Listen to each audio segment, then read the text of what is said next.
আলহামদুলিল্লাহ আলহামদুলিল্লাহ ওয়াকাফা ওয়াসসালামুন আলা ইবাদিহিল্লাযিনা ইসতাফা আম্মা বাদ আউযু বিল্লাহি মিনাশ শাইতানির রাজিম বিসমিল্লাহির রহমানির রহিম ওয়া মান আহসানু ক্বাওলাম মিম্মান দাআ ইলাল্লাহ ওয়া আমিলা সালিহান ওয়া ক্বালা ইন্নানি মিনাল মুসলিমিন ক্বালা রাসূলুল্লাহ সাল্লাল্লাহু আলাইহি ওয়াসাল্লাম বাল্লিগু আন্নী ওয়ালাউ আয়া। আলহামদুলিল্লাহ, আজকে আমরা ইনশাআল্লাহ দাওয়াতের একটা ক্লাস শুরু করব।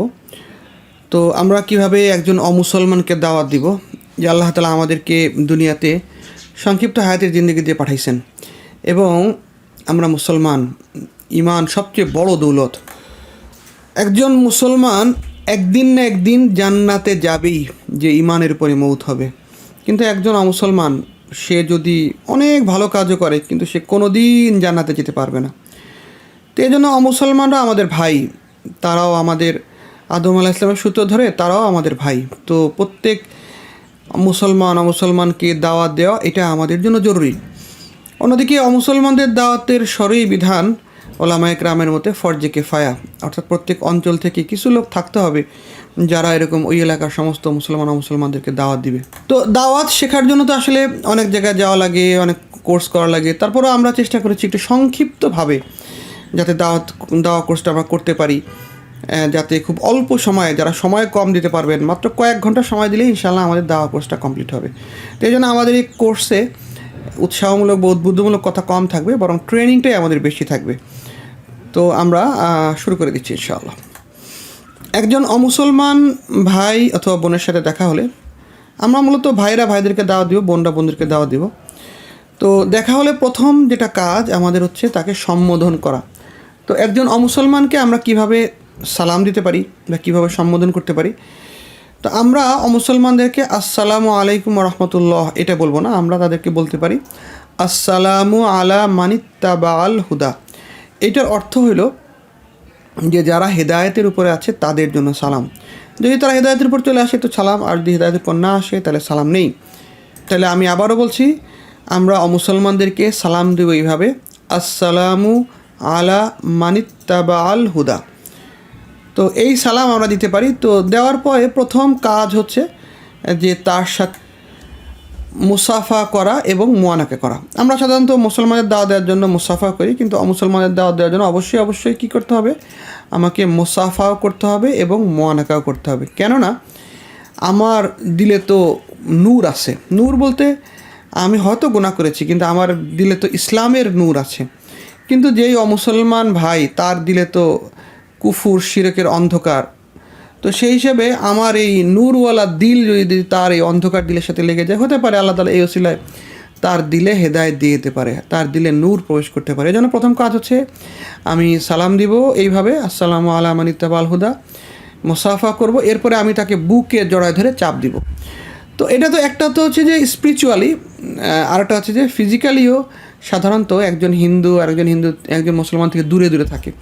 তো আমি যখন তাকে এরকম সালাম দিয়ে মুসাফা করব, মুয়ানাকা করে জড়ায় ধরবো, তো তখন সে নিজেকে ভিন্নভাবে ভাবতে শুরু করে যে আমাদের গোত্রের ভিতরে ব্রাহ্মণরাই আমাদের সাথে, আমাদের শরীরের সাথে মিশে না। আর যেহেতু একজন অমুসলমান, বিশেষ করে হিন্দুরা, তো আমরা যারা দাড়ি টুপিওয়ালা পাঞ্জাবি পরা মানুষ থাকি, আমাদেরকে তারা ঠাকুর হিসাবে চিনে। অর্থাৎ যেহেতু তাদের মন্দিরে যেমন মুসাফা মুয়ানাকার পরে এরপরে আমাদের প্রথম কাজ হচ্ছে আমাদের ভিতরে সাদৃশ্য তুলে ধরা।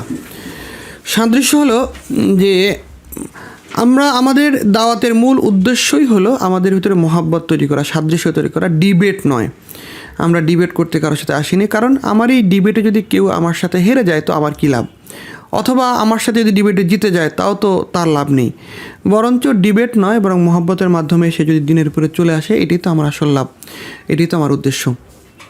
তো এই জন্য আমরা প্রথমে মুসাফা মুয়ানাকা সালামের পরে আমরা চলে যাব সাদৃশ্য।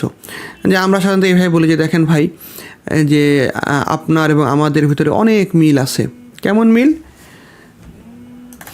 তাহলে আমরা বলতে পারি যে তোমার বা আপনার এবং আমার মাঝে একটা ভুল বোঝাবুঝি আছে। আমরা যদি কোনো হিন্দু দেখি তো দূরে দূরে রাখি, আপনারা যদি কোনো মুসলমান দেখেন দূরে দূরে রাখেন। কিন্তু আপনার কপালে যেমন লেখা নেই হিন্দু, আমার কপালে তেমন লেখা নেই মুসলমান। তো আপনার শরীর কেটে গেলেও যেমন লাল রক্তই বের হবে, আমার শরীর কেটে গেলেও লাল রক্তই বের হবে। আমার আপনার মাঝে যেমন কোনো পার্থক্য নেই, ঠিক একইভাবে আমার আপনার মালিকের মধ্যেও কোনো পার্থক্য নেই। অর্থাৎ আমাদের মূল টার্গেট হচ্ছে যে মালিক যে পার্থক্য নেই এইখানে নিয়ে যাওয়া। তো এর আগে এই যে আমাদের ভিতরে পার্থক্য নাই এটা বোঝানোর জন্য আমরা আরও অনেক উদাহরণ দিতে পারি। হ্যাঁ, যে আমার একটা হাত, দুইটা হাত, আপনার দুইটা হাত, মানে অর্থাৎ অনেক উদাহরণ দিয়ে বা যতটুকু আমার প্রয়োজন মনে হয় দিয়ে এরপরে আমরা চলে যাব। দেখেন আমার আপনার মধ্যে যেন কেমন কেমন আমার কোনো পার্থক্য নেই, ঠিক একইভাবে আমার আপনার মালিকের মধ্যেও কোনো পার্থক্য নেই। তো যদি আমাদের মালিক ভিন্ন হইতো তো আমাদের ভিতরে অনেক ভিন্নতা লক্ষ্য করা যেত। আপনার এরকম দুইটা নাক হইতো, আমার একটা নাক হইতো, কিন্তু আমাদের মালিক যেহেতু সবার এক, তো যে কারণে আমার আপনার মধ্যে কোনো পার্থক্য নেই এবং এই এক মালিক থেকেই আমাদের সবাইকে সৃষ্টি হয়েছি আমরা। হিন্দু, খ্রিস্টান, মুসলিম যা আছে সমস্ত মানুষই ওই এক মালিক থেকেই সৃষ্টি হয়েছে। তো এরপরে প্রশ্ন আসবে যে আসলে মালিক যে এক, তো এটার প্রমাণ কি? বা মালিক যে আল্লাহ, এটার প্রমাণ কি? প্রমাণ ছাড়া তো কেউ কোনো কথা মেনে নেবে না। তো মালিক যে একজন তার প্রমাণ আছে কোরআনে। আমরা তাকে সবচেয়ে ছোট সূরা, যে সূরাটা সবাই মুখস্থ করতে পারে, সবাই জানে, সূরা ইখলাস। আমরা সূরা ইখলাসটা পড়ে শোনাই দিব এবং তার অর্থও শোনাই দিব। হ্যাঁ, যে আউযু বিল্লাহি মিনাশ শাইতানির রাজিম, বিসমিল্লাহির রহমানির রহিম, কুল হুয়াল্লাহু আহাদ, আল্লাহুস সামাদ, লাম ইয়ালিদ ওয়া লাম ইউলাদ ওয়া লাম ইয়াকুল লাহু কুফুয়ান আহাদ। তাহলে আমরা বলবো যে দেখুন, আমরা এখানে আল্লাহর পরিবর্তে অমুসলমানদের দাওয়াত দেওয়ার জন্য বারবার মালিক শব্দটা ইউজ করবো, যেহেতু তারা এই শব্দটার সাথে পরিচিত। মালিক একজন, আল্লাহুস সামাদ, মালিক কারো মুখাপেক্ষী নয়, সকলেই তার মুখাপেক্ষী। লাম ইয়ালিদ ওয়া লাম ইউলাদ, তিনি কাউকে জন্ম দেননি এবং কারো থেকে তিনি জন্মও নেননি।